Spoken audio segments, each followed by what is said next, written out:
इस पोस्ट के बारे में यूट्यूब पे सबसे ज्यादा मिथ्स हैं। मिथ का मतलब होता है कुछ झूठ फैले हुए हैं, कुछ अफवाहें आपकी फैली हुई हैं। इस पोस्ट को देख के सबसे पहले आपके मन में क्या ख्याल आता है? क्या पैसा ही पैसा होगा? बहुत पैसा कमाएंगे? सबसे पहले मैं इसी मिथ को तोड़ने का प्रयास करूंगा। मैं आपको ये नहीं कहूंगा कि अगर आपको ये जानना है तो पूरी वीडियो को आगे तक देखें। मैं यहीं पे बता देता हूं, ये सबसे बड़ा मिथ है कि इनकम टैक्स में पैसा ही पैसा होगा। नहीं भाई, ऐसा बिल्कुल भी नहीं है। इनकम टैक्स के अंदर 2021 में 1 अप्रैल को भारत सरकार के द्वारा एक स्कीम लागू की जाती है जिसको बोला गया था फेसलेस असेसमेंट, या फिर जिसको ई असेसमेंट भी बोला गया था।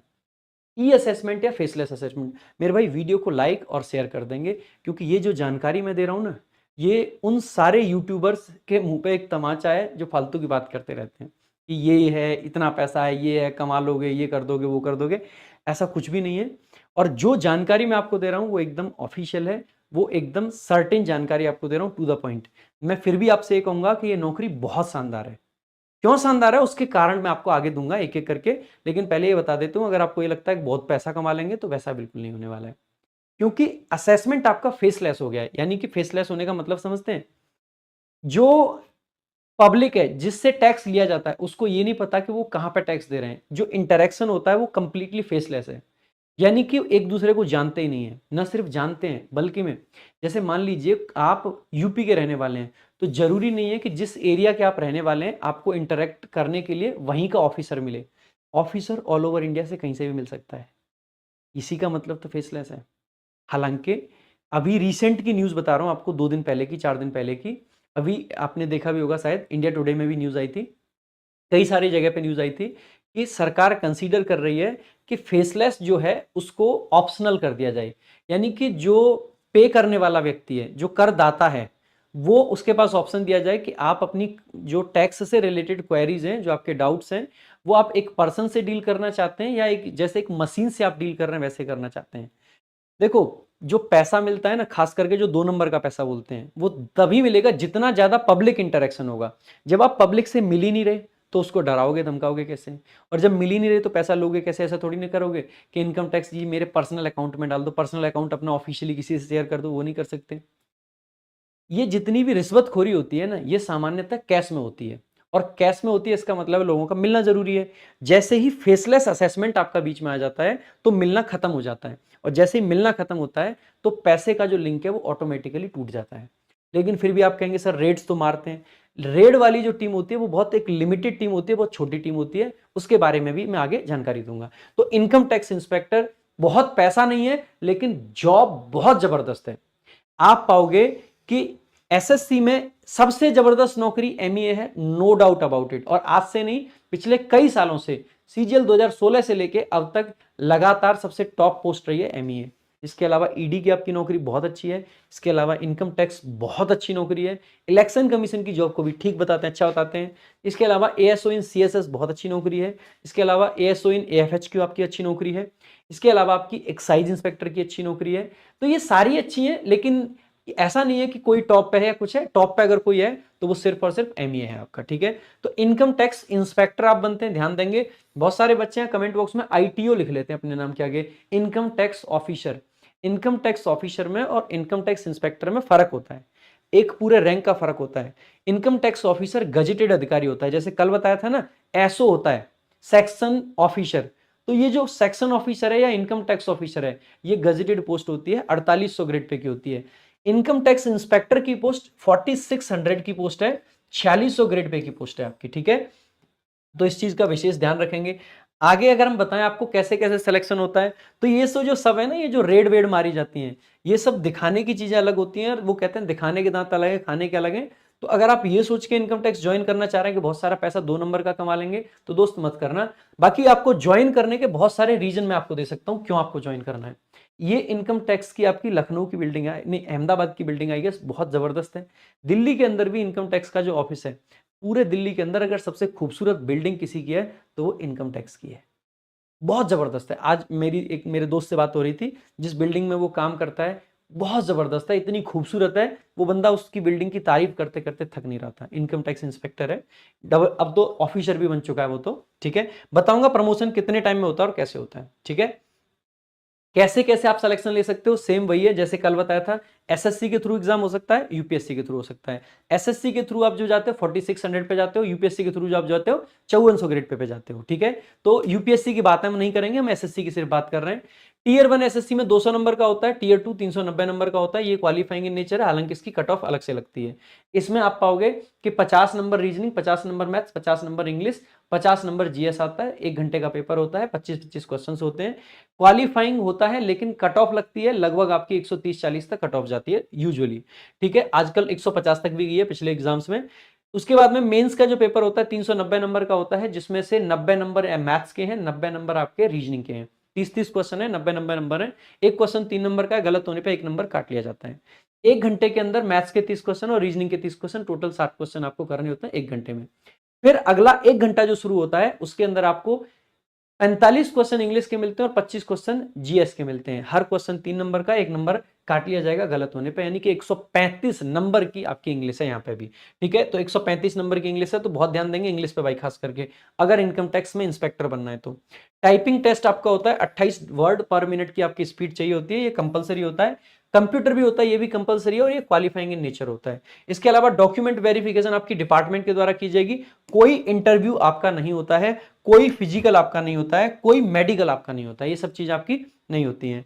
इसके अलावा अगर हम बात करें टोटल वैकेंसीज 2024 में जो एक्सपेक्टेड है वो कितनी है, तो आप कहोगे 411 आपकी एक्सपेक्टेड है। 2023 में जो वैकेंसीज थी वो 325, सॉरी कट ऑफ आपकी 325 थी और वैकेंसीज आपकी 190 थी 2023 के अंदर।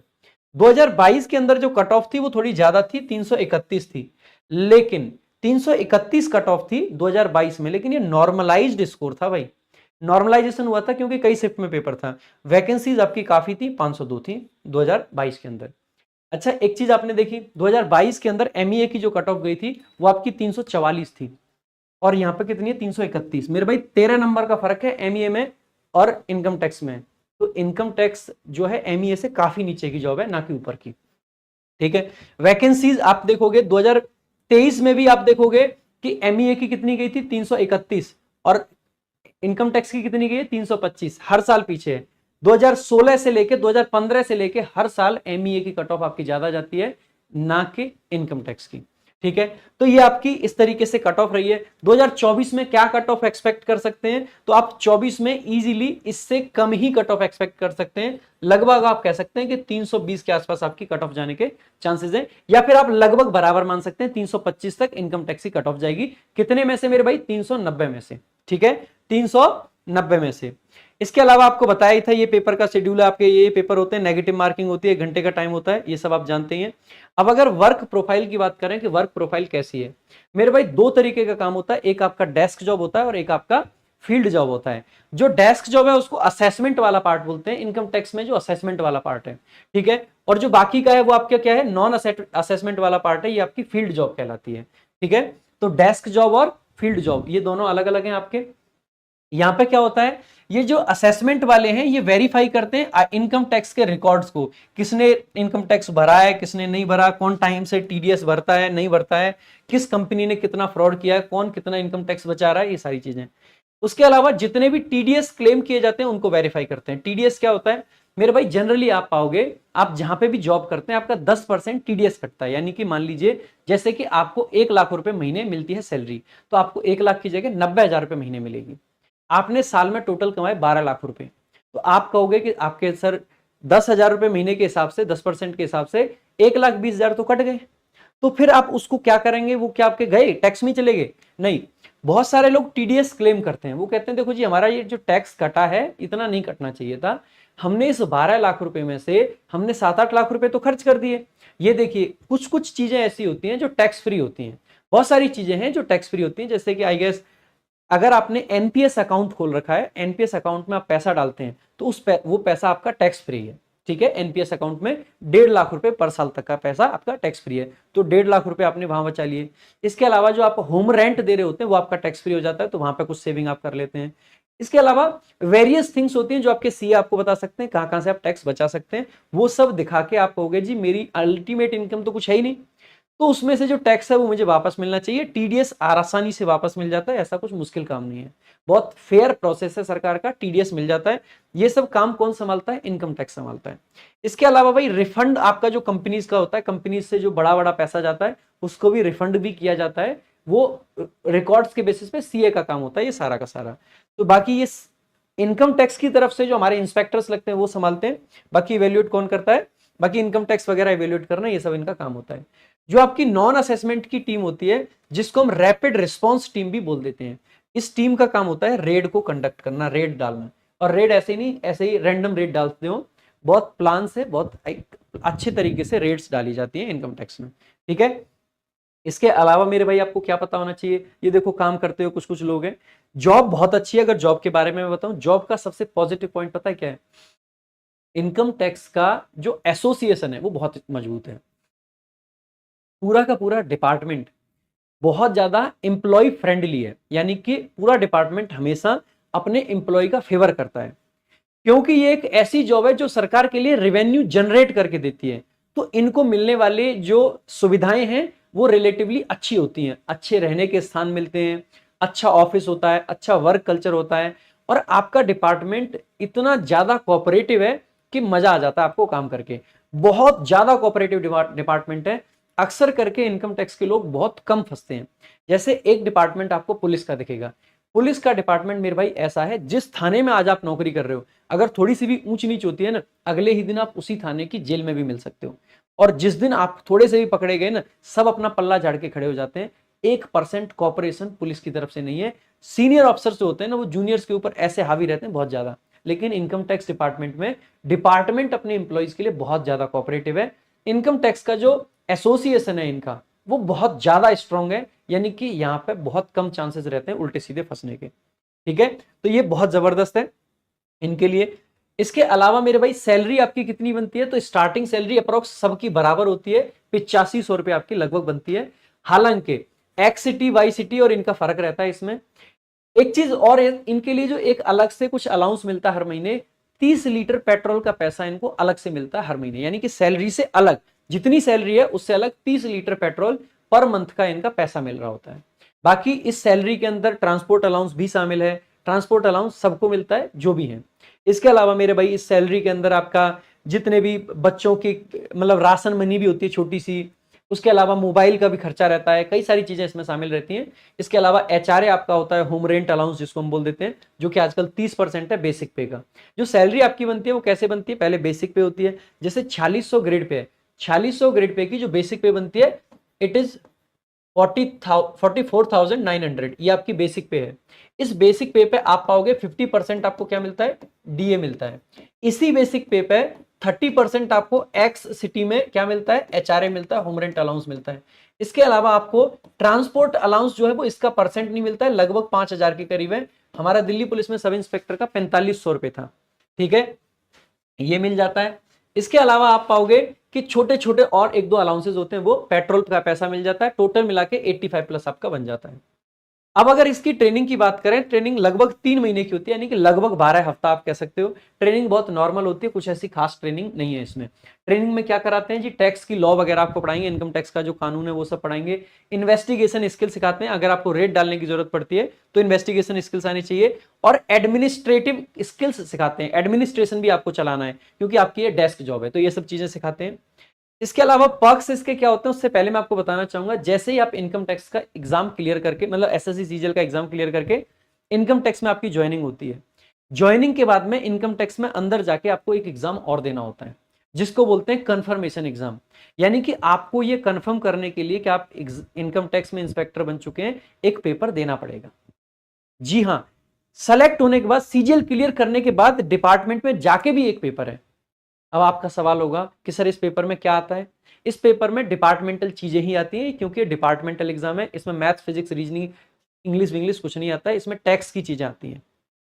अब आप कहोगे कि सर अगर इस एग्जाम में हम फेल हो गए तो क्या हमें नौकरी से बाहर निकाल दिया जाएगा? तो वैसा बिल्कुल भी नहीं है, नौकरी से निकाला नहीं जाता है, आपको अगली साल फिर पेपर देने का मौका मिलेगा। ये पेपर हर साल होता है, और ये आप कभी भी दे सकते हो। मान लीजिए आपकी ज्वाइनिंग मार्च के महीने में होती है और अप्रैल में अगर आपका कंफर्मेशन का एग्जाम है तो आप दे सकते हो, कोई दिक्कत की बात नहीं है।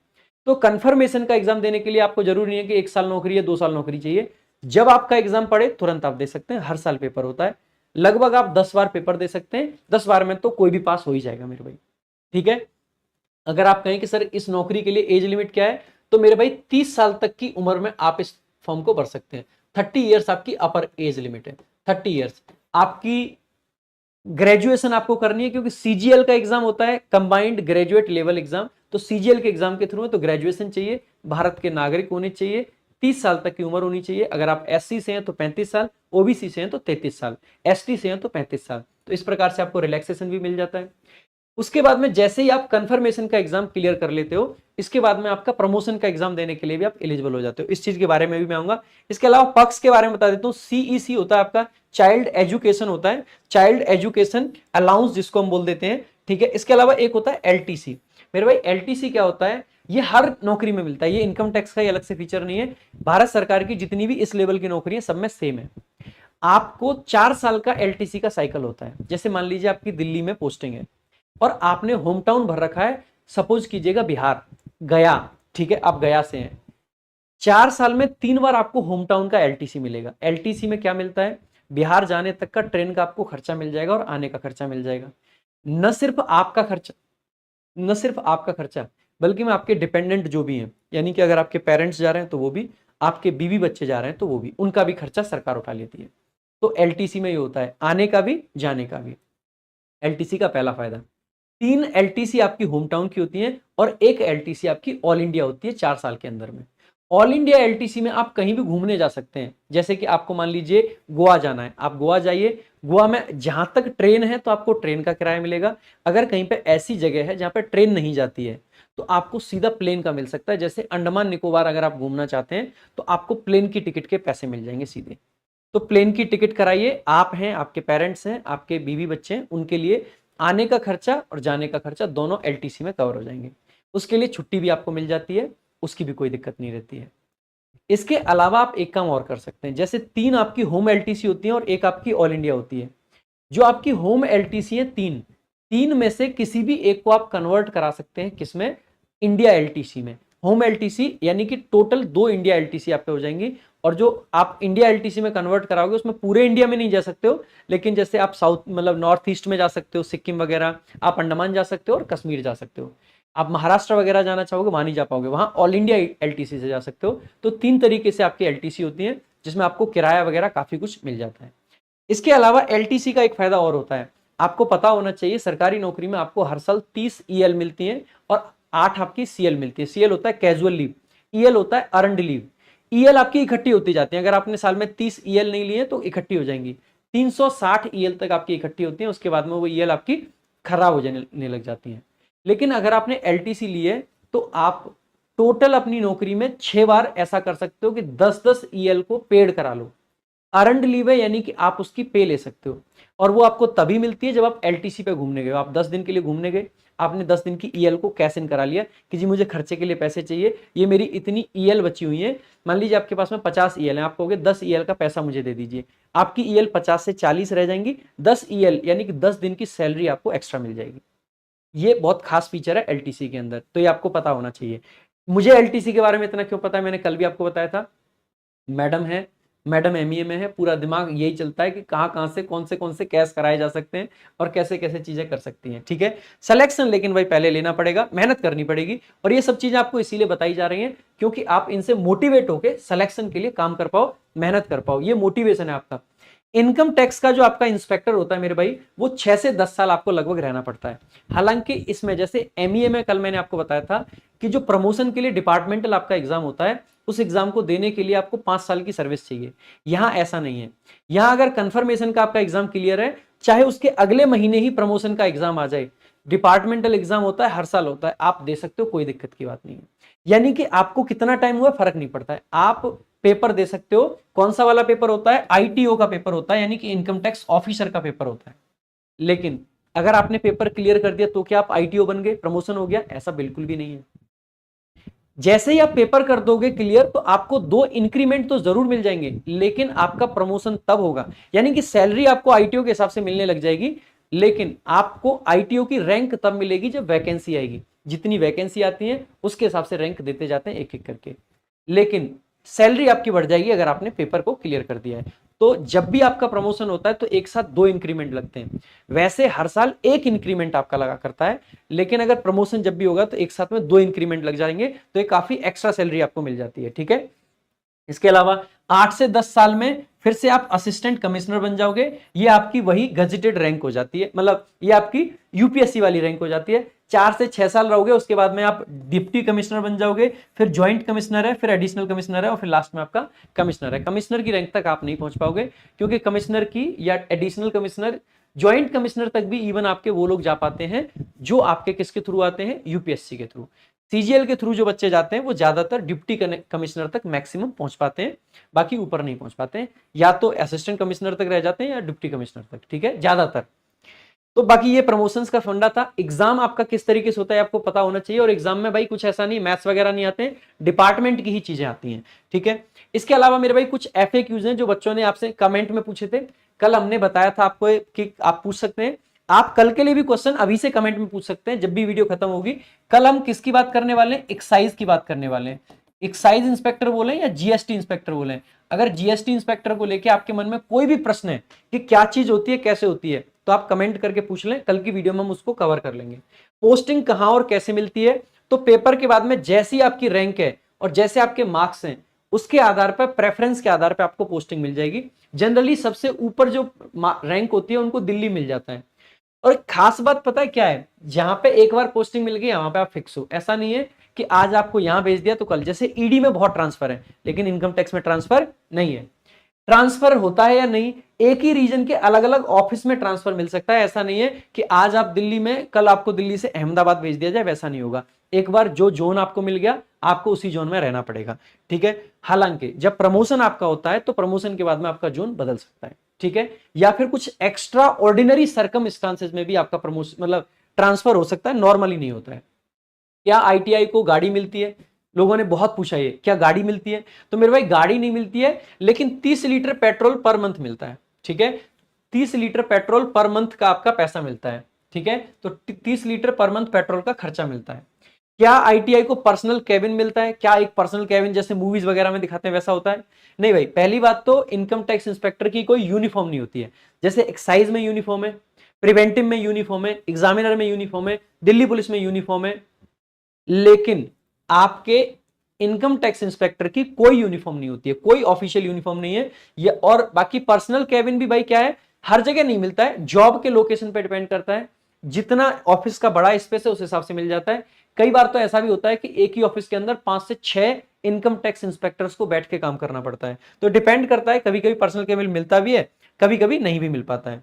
इसके अलावा लास्ट का कुछ पार्ट है इसका, क्या आईटीआई को यूनिफॉर्म पहनना जरूरी है? बिल्कुल भी नहीं है, क्योंकि यूनिफॉर्म है ही नहीं।